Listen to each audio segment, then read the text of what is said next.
भरत का भाव आया तो भरत को अपमानित मत करो। भरत कभी कुर्सी पर बैठे ही नहीं। यहाँ बैठे हुए सब व्यक्ति को याद होगा, भरत तो जमीन पे भी नहीं सोते थे। भरत ने जमीन के अंदर बहुत बड़ा गड्ढा कराया था। कहते थे मेरा भैया जंगल में जमीन पे सो रहा होगा, इसलिए मैं जमीन से भी नीचे सोऊंगा। और आप बरोबर में कुर्सी लगा के भरत बन रही हैं। तो ये सब आधुनिक भरत हैं जो दूसरे का राज हड़प लेंगे। अच्छा। आगे चलने दो। अच्छा। केजरीवाल जी जब आएंगे कुर्सियाँ पे बैठने ना, तब आतिशी का असली रूप दिखेगा आपको। अच्छा, तो जो शीश महल जो छोड़ रहे हैं, सब चीज़ें छोड़ रहे हैं, इसको आप अरे गलती से आतिशी को मत घुसाए उसमें। अच्छा, अगर एक बार शीश महल का मोह लग गया तो छोड़ना मुश्किल हो जाएगा। इनको छोड़ा नहीं जा रहा तो वो कैसे छोड़ेंगे। नमस्कार, नवक्रांति मीडिया में आपका स्वागत है। मैं हूं संदीप शर्मा और आज आप देख रहे हैं श्री केशव रामलीला कमेटी के प्रांगण में मनोज तिवारी, जिन्हें आप नेता के रूप में जानते हैं, अभिनेता के रूप में जानते हैं, गायक के रूप में जानते हैं, लेकिन आज उनका एक नया और अलग अंदाज जो है वो यहाँ पर दिखाई देने जा रहा है और वो है कथावाचक का। तो सीधा मुखातिब उन्हीं से होते हैं। मनोज भाई, कथावाचक के रूप में ये एक नया अंदाज, नया तेवर, नया कलेवर, ये कैसे? नहीं, नया कुछ भी नहीं है। हम तो उसी गायकी के लिए जाने जाते हैं। जो हम गीत भी गाते हैं तो हम उस गीत को समझा के गाते हैं। और जहाँ आपने गीतों की, कविता की व्याख्या करनी शुरू कर दी, फिर वो कथा हो गई। कथा भी कई तरह की है। कुछ कथाएं होती हैं हम हूबहू भगवान की सारी कथा सुना रहे हैं, कहानी सुना रहे हैं। वो सुनाने वाले देश में बहुत हैं लोग। हर कहानी का कुछ निचोड़ है, उसमें हम पहुँचे हैं क्या? अभी हम लोग कथा सुनते रहे हैं। मैं चाहता हूँ लोग उस कहानी को अपने जीवन में उतारें। सब कोई राम बनना चाहता है, सब कोई हनुमान बनना चाहता है, लेकिन ज़रूरत है भरत बनने की, जिसको सारा राज्य मिला है और कहता है नहीं ये मेरा हक नहीं है, इसलिए मैं इस गद्दी पर बैठ ही नहीं सकता। आज संसार में किसको मिली हुई चीज़ छोड़ने का मन करता है? तो आज ज़रूरत है ऐसी ऐसी बातों को। तो मैं तो अशोक गोयल का धन्यवाद करता हूँ।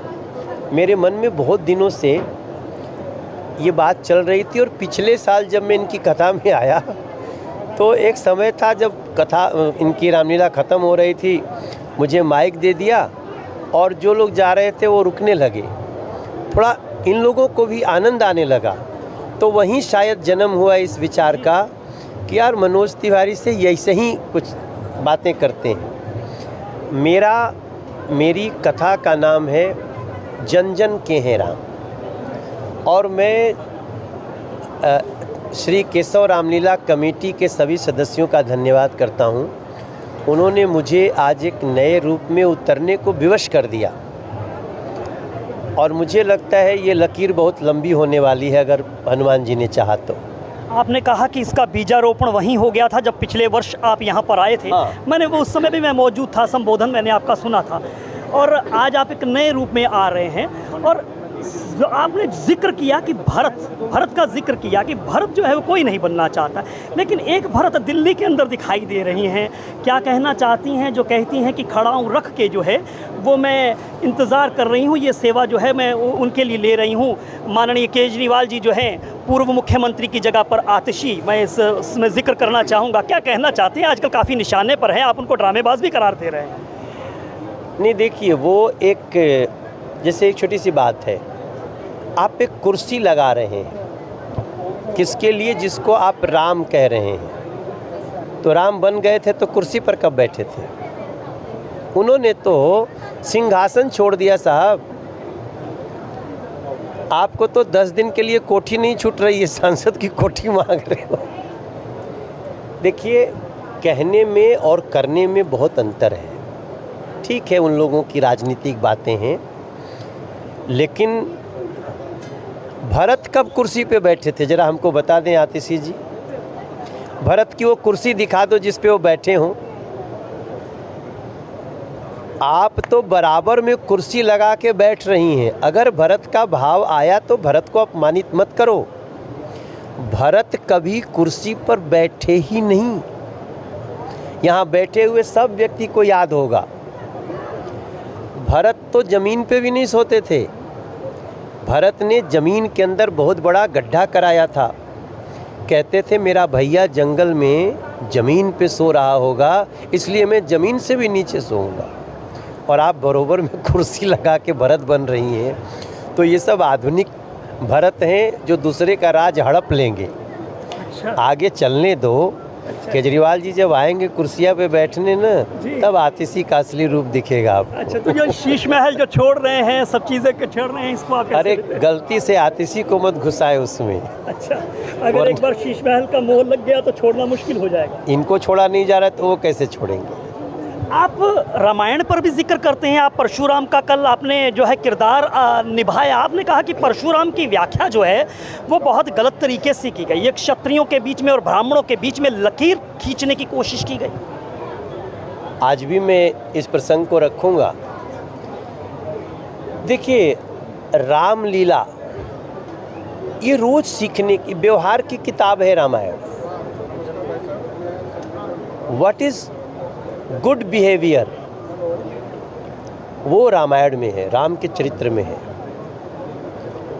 राम क्या नहीं है, राम पिता भी हैं, राम पुत्र भी हैं, राम पति भी हैं, राम मित्र भी हैं, राम शिष्य भी हैं, राम राजा भी हैं। तो इतने लोगों को तो राम से डायरेक्ट कनेक्ट होना चाहिए, बाकी बातें उस पर करें। एक आखिरी सवाल पूछना चाहता हूँ कि श्री केशव रामलीला कमेटी और अशोक गोल देवरा जो है हमेशा अनूठे प्रयोग करते रहते हैं। पिछली बार इन्होंने भारत मंडपम जो है पर जो है वो मंच सजाया था, इस बार इन्होंने यशोभूमि रखा है, क्या कहना चाहते हैं?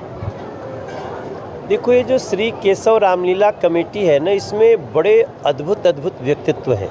और इनका जो लीडर है अशोक गोयल, वो मेरे भाई हैं। मैं बहुत दिन से इनको जानता हूँ। जब मैं आया था राजनीति में तो मुझे कहा गया कि ये तो फला व्यक्ति के आदमी हैं, तभी मैंने इसको अपनी टीम में रखा। हाँ। अच्छा। और आज अशोक गोयल के बारे में पूरा दिल्ली कंफ्यूज रहती है कि है किसका आदमी। सब कमाल है, बड़ा कंफ्यूजन क्रिएट कर रखा है। नहीं, ये कंफ्यूजन अगर आप क्रिएट कर लेते हैं तो यू आर बेस्ट पॉलिटिशियन। इसका मतलब आप सबके प्रिय हो, सबका आदर करते हो।